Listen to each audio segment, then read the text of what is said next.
لقد خلقنا الإنسان في كبد. Quatrièmement, az-ziyadatu fil mahri bima la yutaq. Oh là là là là.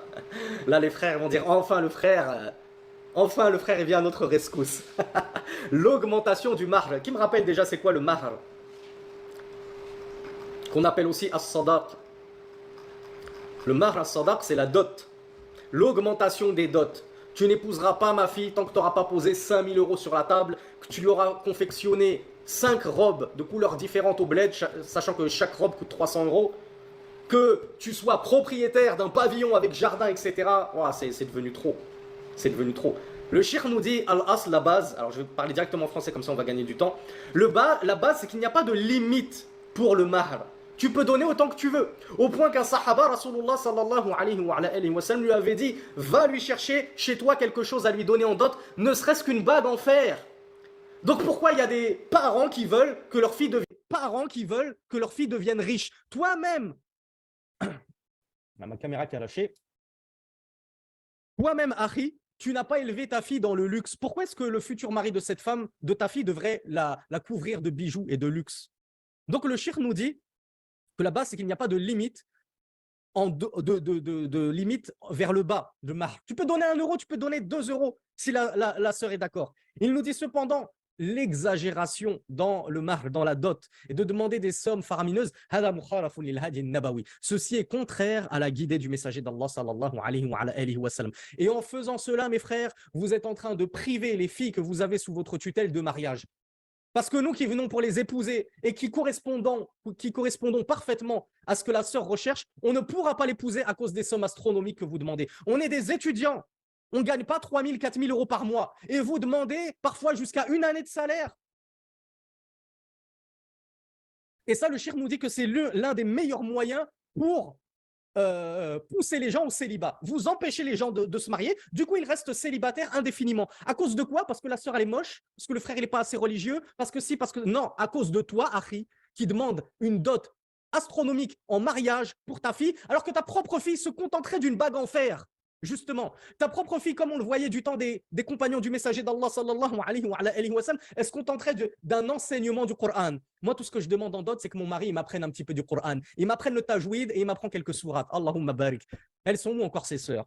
Je sais qu'il y a encore quelques sœurs parmi nous comme ça. Malheureusement, c'est leur père qui gâche tout. C'est leur tuteur qui gâche tout. Et qui viennent tout casser et qui viennent compliquer ce qu'Allah subhanahu wa ta'ala et son messager sallallahu alayhi wa sallam ont pourtant simplifié à l'extrême. Omar ibn al-Khattab, alors, le cheikh nous dit,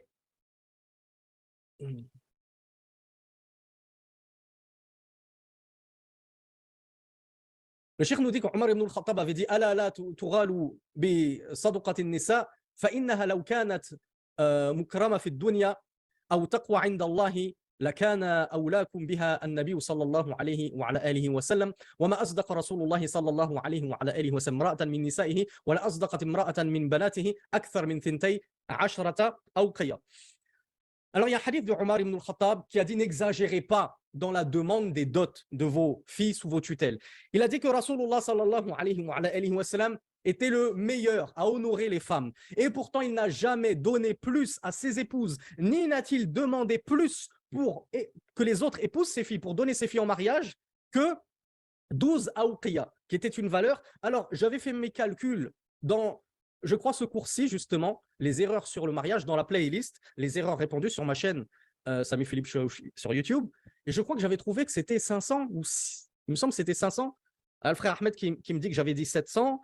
Marseille me dit que j'avais dit 500. Alors, il y a plus de personnes qui me disent 700. Bon, de toute façon, j'avais fait les calculs il y a 5-6 ans à peu près. Donc, rien à voir avec ce que vous a raconté le petit rigolo Din Qayima, là, qui vous a dit que c'était 5 000 €. Je ne sais pas comment il a fait ses calculs. Peut-être qu'il a fait un bac L, on ne va pas lui en vouloir. Ce n'était pas sa spécialité, les maths. Mais quoi qu'il en soit, moi, j'avais fait les calculs et on me dit que c'était à peu près équivalent à 700 €.